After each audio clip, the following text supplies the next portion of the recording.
और यूक्रेनी ठिकाने पर रूस का बड़ा हमला हो गया है। रूसी सेना ने जबरदस्त फायरिंग की है। रूसी हमले में यूक्रेन को भारी नुकसान की खबर आ रही है।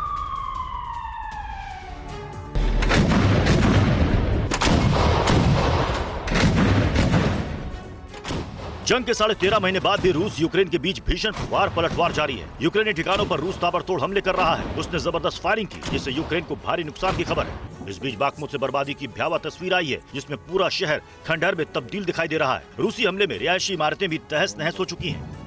हालांकि शहर में अभी भी 15,000 यूक्रेनी सैनिक हैं। वैगनर का अभी भी बाखमुत पर पूरी तरह से कंट्रोल नहीं हो पाया है। सबसे लंबी लड़ाई बाखमुत में ही चल रही है। करीब 8 महीने की जंग में हजारों सैनिक मारे गए। रूस यूक्रेन दोनों को यहाँ भारी नुकसान हुआ है। फिलहाल बाखमुत में रूस का पलड़ा भारी है और वो जल्द से जल्द इस शहर पर अपना कब्जा करने की कोशिश में। यूक्रेनी सेना ने माना है कि रूस पहले से अधिक आक्रामक हो गया है।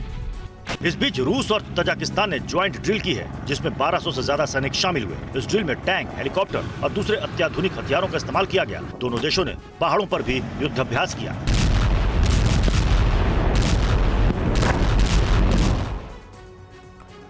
और नाटो पर ज़ेलेंस्की का बहुत बड़ा बयान सामने आया है। यूक्रेन के बिना यूरोप की सुरक्षा संभव नहीं है।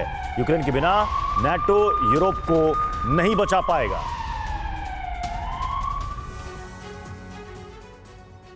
फिनलैंड के नेटो में शामिल होने के बाद अब यूक्रेन ने नया पैतरा दिया। यूक्रेन के राष्ट्रपति ज़ेलेंस्की कह रहे हैं कि यूक्रेन के बिना यूरोप की सुरक्षा संभव नहीं। ज़ेलेंस्की ने यहां तक कह दिया कि यूक्रेन के बिना नेटो यूरोप को नहीं बचा पाएगा। ज़ेलेंस्की ने इसके लिए कहा कि यूक्रेन का नेटो में शामिल होना बेहद जरूरी है।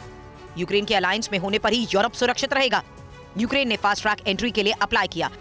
रूस के हमले के बाद नेटो में एंट्री यूक्रेन चाहता है। अभी तक यूक्रेन की नेटो में एंट्री पर फैसला नहीं हुआ है।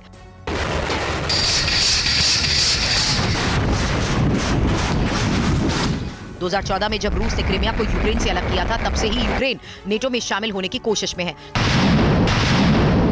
13 महीने पहले रूस और यूक्रेन के बीच जो जंग शुरू हुई, उसमें यूक्रेन के नेटो में शामिल होने की आशंका एक बड़ी वजह थी। रूस यूक्रेन को नेटो में शामिल होने से रोकना चाहता है, ताकि रूसी सीमा पर यूरोपीय ताकत को बढ़ने से रोका जा सके। लेकिन ज़ेलेंस्की ने एक बार फिर नेटो में शामिल होने की मंशा को हवा दे दी। और देखिए, यूक्रेनी सेना से जुड़ी बहुत बड़ी खबर। यूक्रेनी सैनिकों के पास गोला बारूद की भारी कमी है। काफी कमजोर पड़ रहा है यूक्रेनी आर्टिलरी अटैक।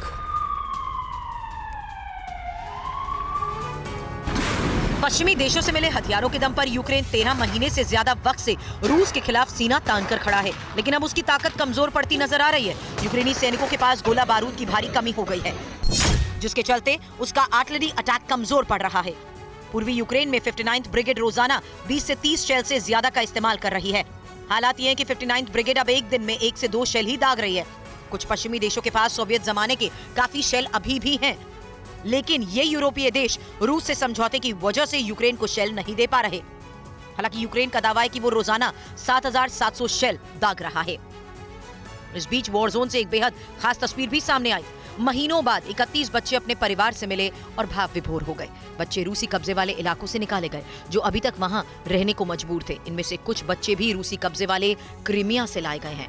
कीव का दावा है कि यूक्रेन के करीब 19,500 बच्चे इस समय रूस के कब्जे में हैं। हालांकि रूस इन बच्चों को लेकर यूक्रेन के दावे को गलत बताता रहा। और अगली बड़ी खबर भी वॉर जोन से आ रही है। यूक्रेन को F-16 फाइटर जेट मिलने की संभावना बढ़ गई है। यूक्रेन को F-16 दे सकता है एस्टोनिया। एस्टोनिया के विदेश मंत्री ने इसके संकेत दिए हैं। फैसले से अमेरिका रूस में तनाव बढ़ने की आशंका जताई गई है।